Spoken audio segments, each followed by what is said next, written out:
Assalamualaikum warahmatullahi wabarakatuh. Perkenalkan, nama saya Tadri Swobiono, asal dari Departemen Aquakultur A, Universitas Diponegoro, dengan nomor induk mahasiswa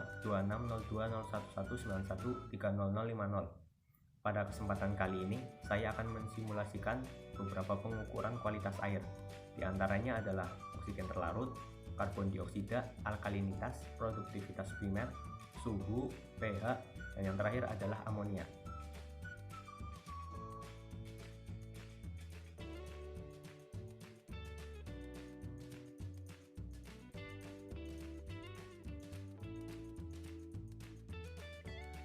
Untuk pengukuran oksigen terlarut sendiri, alat dan bahan yang kita butuhkan, yang pertama adalah botol BOD 125 ml, kemudian ada Erlenmeyer 250 ml, kemudian ada larutan MnSO4, ada larutan NaOH, ada larutan H2SO4, ada larutan Na2S2O3 dengan kadar 0,025 N. Kemudian ada juga larutan amilum. Yang terakhir ada pipet tetes. Langkah pertama yang kita lakukan adalah mengambil sampel menggunakan botol BOD ini. Ini adalah contoh larutan sampel yang telah saya ambil. Langkah selanjutnya adalah kita tetesi menggunakan larutan MnSO4 sebanyak 1 ml dan larutan NaOH sebanyak 1 ml juga. Oh ya, untuk 1 ml sendiri berkisar 20 tetes.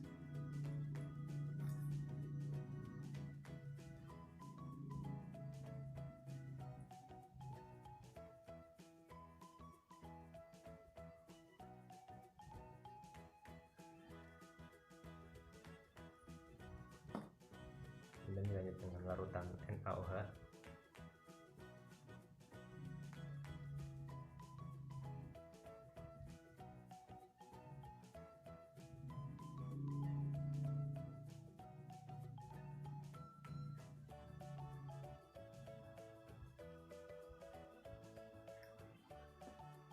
Kemudian larutan sampel ini kita homogenisasi.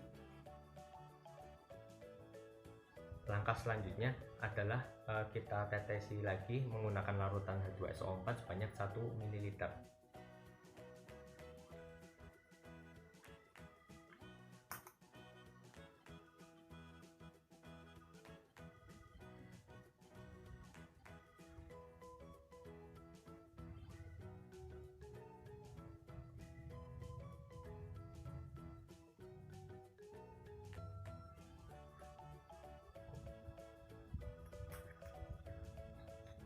Selanjutnya kita homogenisasi sampai larutan sampel ini menjadi berwarna kuning.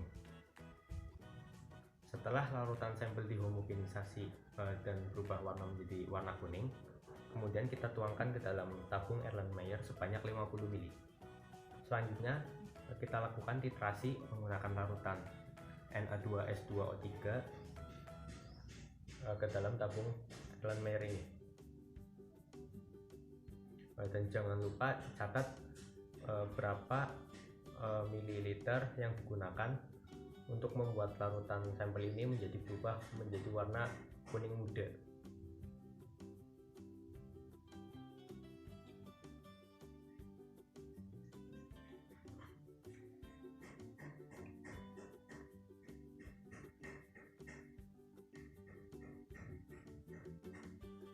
Setelah larutan sampel berubah warna menjadi kuning muda, kemudian kita lanjutkan dengan menambahkan 2 tetes amilum.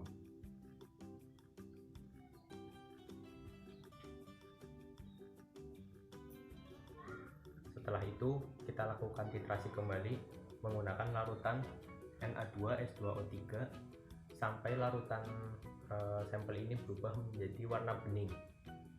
Dan jangan lupa untuk mencatat berapa jumlah larutan Mn2S2O3 ini digunakan.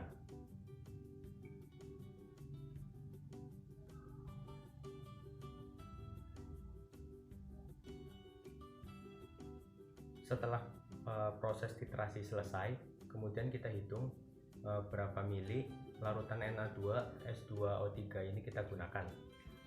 Kemudian kita masukkan ke dalam rumus.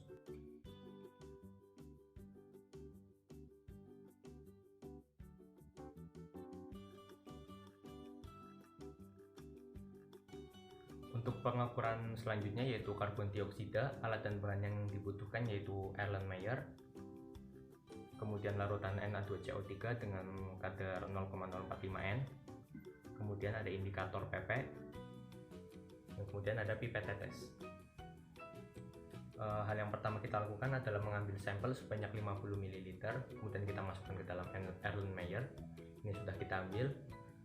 Selanjutnya kita tetesi menggunakan indikator PP sebanyak 2 tetes.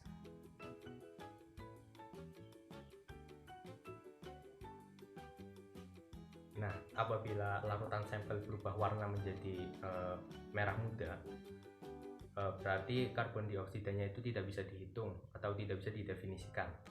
Karena pada praktikum kali ini larutan sampel tidak berubah warna, maka kita lanjutkan dengan mentiltrasinya menggunakan larutan Na2CO3 sampai larutan sampel ini berubah menjadi warna merah muda. Dan juga jangan lupa dihitung berapa mililiter yang kita gunakan untuk mentiltrasinya.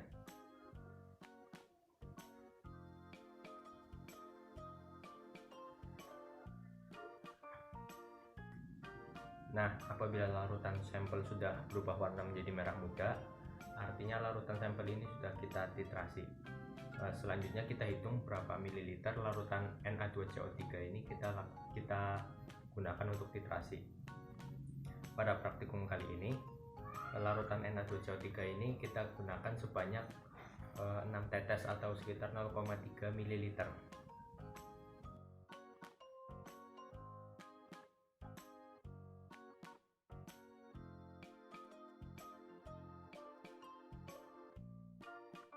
Untuk pengukuran alkalinitas sendiri, alat dan bahan yang kita butuhkan adalah yang pertama Erlenmeyer, kemudian ada larutan HCl 0,025 N, kemudian ada indikator PP, dan yang terakhir ada pipet tetes. Langkah pertama yang kita lakukan adalah mengambil air sampel sebanyak 50 ml dan masukkan ke dalam tabung Erlenmeyer. Ini sudah ada contohnya. Kemudian kita tetesi dengan larutan indikator PP sebanyak 2 tetes hingga larutan sampel menjadi warna merah muda.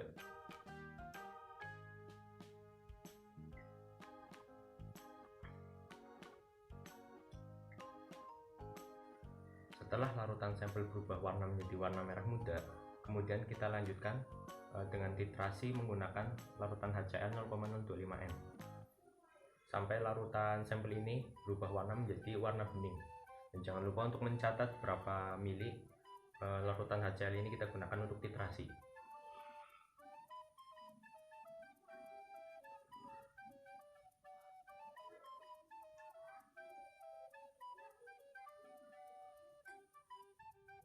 Proses titrasi selesai ditandai apabila larutan sampel telah berubah warna menjadi warna bening.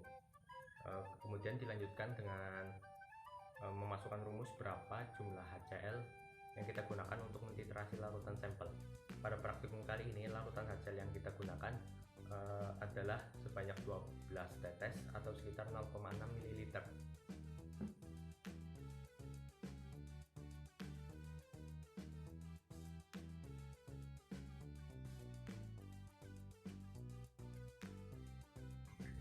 Untuk pengukuran produktivitas primer sendiri, alat dan bahan yang kita butuhkan adalah botol BOD atau botol terang, kemudian ada botol COD atau botol graf, dan tambahannya yaitu alat dan bahan untuk mengukur oksigen terlarut. Langkah pertama yang kita lakukan adalah mengambil sampel dalam 2 botol ini, kemudian kita rendam selama 4 jam pada kolam yang terpapar sinar matahari.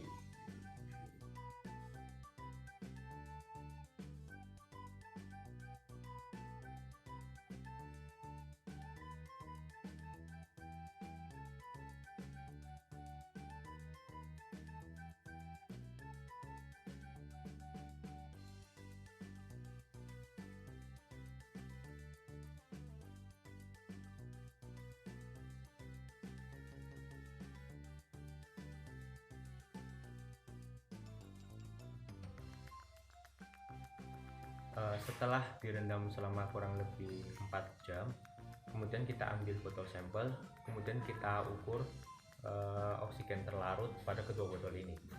Perhitungan oksigen terlarut bisa kita lakukan seperti pada video-video sebelumnya.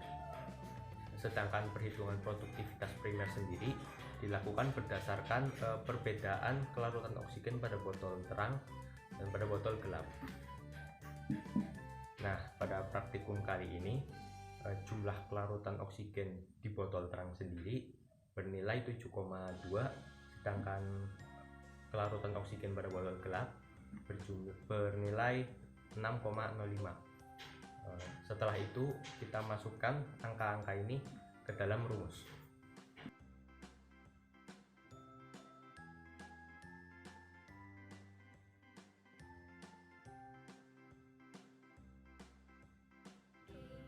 Untuk pengukuran pH sendiri kita menggunakan pH universal. Cara penggunaannya yaitu pertama kita celupkan pH paper ini ke dalam air sampel, kemudian perubahan warnanya kita cocokkan dengan skala yang ada di pH universal ini. Dan kita lihat berapa pH-nya.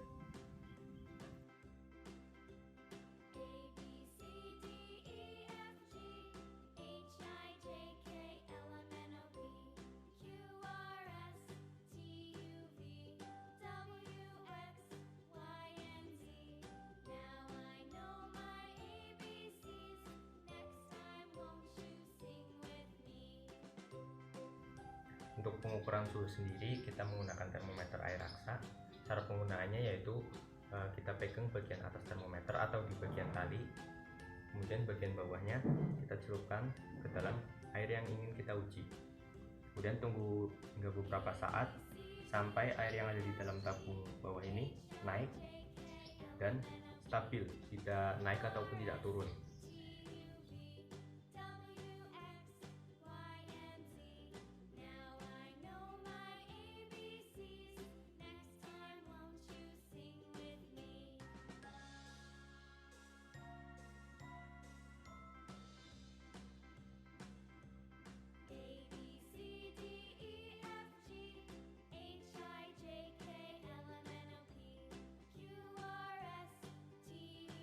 Pada pengukuran amonia sendiri, alat dan bahan yang kita butuhkan yang pertama ada Erlenmeyer, kemudian ada plastik bening atau kita bisa menggunakan parafin film, kemudian ada larutan fenol, kemudian ada larutan nitrofusid, ada pipet tetes, dan yang terakhir ada spektrofotometer.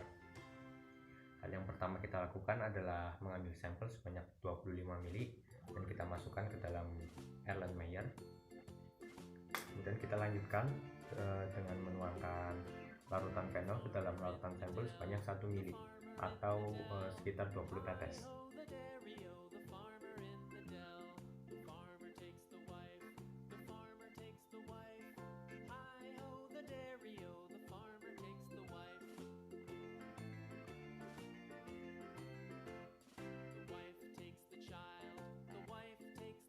Kemudian kita homogenisasi.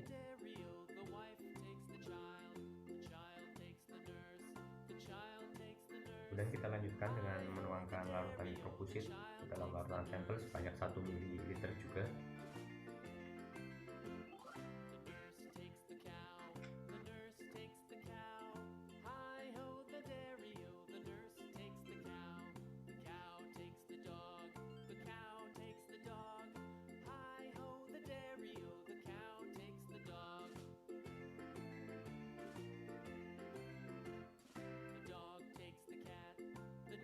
Kemudian kita homogenisasi.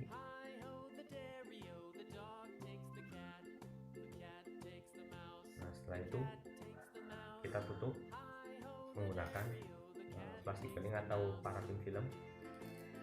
Jika kita menggunakan plastik bening, kita bisa menggunakan bantuan karet ataupun tali untuk mengikatnya.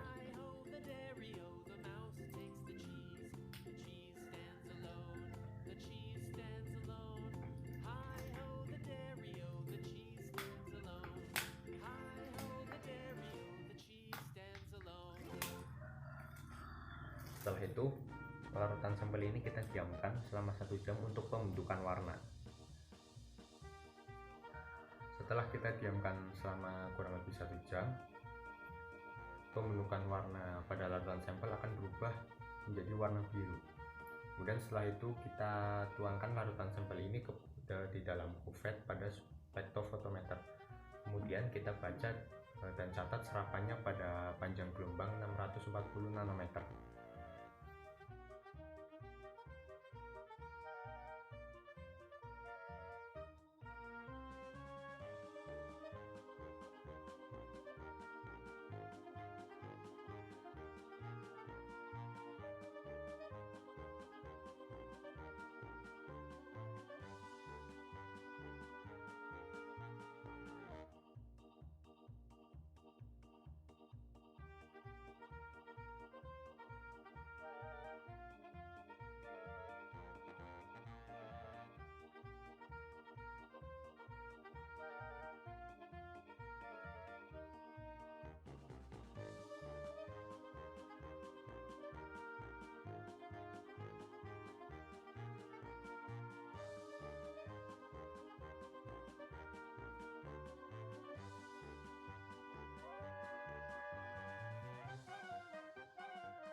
Salah satu produk sampingan dari kegiatan budidaya ikan adalah berupa amonia.